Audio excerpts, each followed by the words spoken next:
तो है गाइस, स्वागत है आपका हमारी एक और नई वीडियो में। तो गाइस, कल जो मैंने वीडियो अपलोड की थी रैंक मित्रा, रैंक आईक्यू और जो आरडब्ल्यूए का कंपैरिजन था कि इनमें से कौन सा मोस्टली सही हो सकता है नॉर्मलाइजेशन मार्क्स के आधार पे, और क्या इन तीनों का नॉर्मलाइजेशन गलत होने वाला। तो उसमें मैंने कल की वीडियो में 2-3 पॉइंट मिस किए थे, वो हम इस वीडियो में बात करेंगे उस पर। और दूसरी चीज़ ये है कि जिन बच्चों के कमेंट आ रहे थे आरडब्ल्यूए के, जो अंधभक्त टाइप के लोग हैं, मैंने वीडियो में बोल दिया था, फिर भी लोगों ने कमेंट किए हैं कि आरडब्ल्यूए इज बेस्ट। अरे मैं भी मानता हूँ आरडब्ल्यूए बेस्ट है, और काफ़ी लोगों ने ये भी कमेंट किया कि तरक्की से चलता है, ये है वो है। भैया ऐसा मेरा कुछ मोटिव नहीं है, बाकी मैं आगे वीडियो में बताऊंगा कि किस तरीके से अंकित भाटी सर गलत हो सकते हैं। बाकी अगर चैनल पे पहली बार आए तो चैनल को सब्सक्राइब करके बेल आइकन को प्रेस कर देना, और हाँ, वीडियो को लाइक करके अपने दोस्तों के साथ शेयर करना मत भूलना। तो चलिए शुरू करते हैं। तो गाइस, सबसे पहले मैं बात करूं कि अंकित भाटी सर क्यों गलत हो सकते हैं और क्यों गलत हैं। देखो, कल की जो वीडियो उनकी 8 बजे आई लगभग कट ऑफ वाली, उसमें मैं जब मैं देख रहा था तो उन्होंने पिछले ईयर का जो डाटा था उसे एनालाइज करके फिर उन्होंने फिर से बताया। ठीक है, तो अगर आप देखेंगे तो 13.81 का नॉर्मलाइजेशन मैक्सिमम नॉर्मलाइजेशन था पिछली बार। वो 2022 की भर्ती उसको बोलते हैं जो 50,000 की भर्ती थी, और ये 2024 की भर्ती उसको बोल रहे हैं। हालांकि 23 में आई है भर्ती, पर इसका नाम जीडी 2024 दे रखा है। तो भाई इसमें 24.6 का नॉर्मलाइजेशन हो रहा है।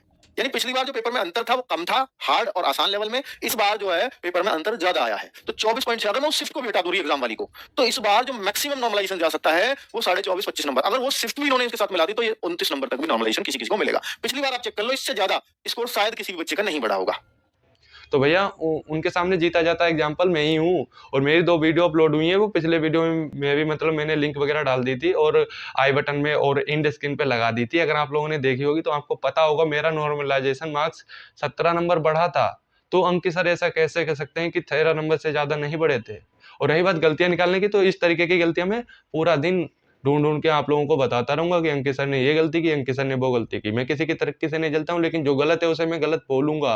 और रैंक आईक्यू पिछले साल काफी हद तक सही रहा था, तो इसलिए मैं कह रहा हूँ। और बाकी रैंक आईक्यू इस साल, रैंक आईक्यू नहीं, सभी की नॉर्मलाइजेशन जो भी उन्होंने ट्रिकें वगैरह यूज करके या जो भी एल्गोरिदम यूज करके अपना नॉर्मलाइजेशन मार्क्स निकाला है ना, वो गलत हो सकता है। किस तरीके से गलत हो सकता है, देखो, एसएससी का मूड रहेगा या एसएससी अपना जो भी नॉर्मलाइज्ड स्कोर तैयार करेगी वो ये सोच के तैयार करेगी कि कट ऑफ ज़्यादा ना जाए।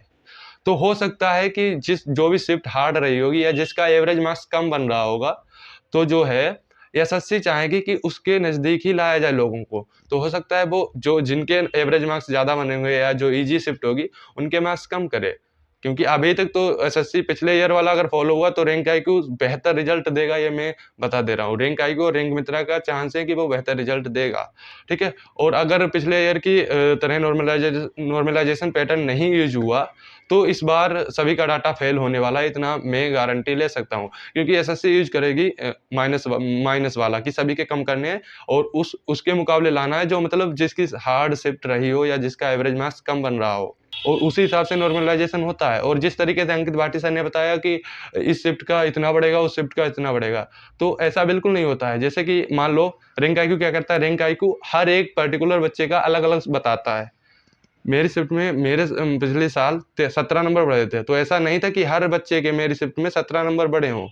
ऐसा नहीं था, किसी के 18 बढ़े होंगे, किसी के 16 ही बढ़े होंगे, किसी के 15 बढ़े होंगे, किसी के 13 बढ़े होंगे। समझ रहे हो?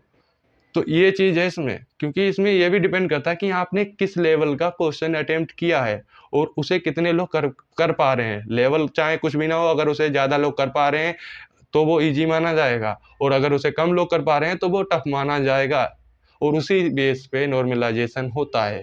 अगर एसएससी ने पिछले साल का पैटर्न अपनाया तो रैंक आईक्यू रैंक मित्रा सही रहने वाले हैं काफ़ी हद तक।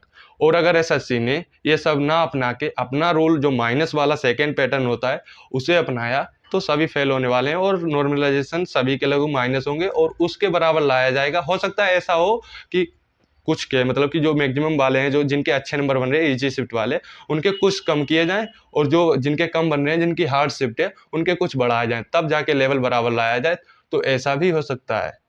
तो सभी की फेल हो सकती हैं, और अगर सभी की फेल नहीं होती, उन्होंने पिछले साल वाला पैटर्न अपनाया, तो रैंक आईक्यू रैंक मित्रा सही रहने वाला है। और किसी पे भरोसा मत करो। अगर आपको लगता है कि हाँ फिजिकल के लिए जाने वाले हैं तो फिजिकल की तैयारी में लग जाओ। मैं लगा हुआ हूँ, मेरा 143 के आसपास रैंक मित्रा पे शो हो रहा है और 141 या 142 शो हो रहा है उस पे।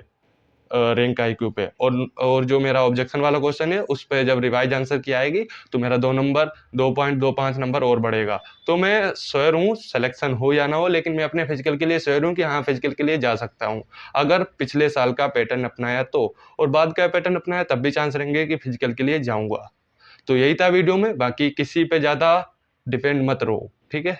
अपना जो आपको माइंड को सही लग रहा है वो करो। बाकी आप लोग मुझे मैसेज कर सकते हैं, जो भी आपको हो, डीएम यहाँ पे हैंडल दे दूँगा और डिस्क्रिप्शन में लिंक दे दूँगा इंस्टाग्राम की, और कमेंट बॉक्स में भी पिन कर दूँगा हो सकेगा तो, ठीक है? जाके फॉलो कर सकते हो। मिलते हैं किसी और दिन नेक्स्ट वीडियो में। बाय बाय, जय हिंद।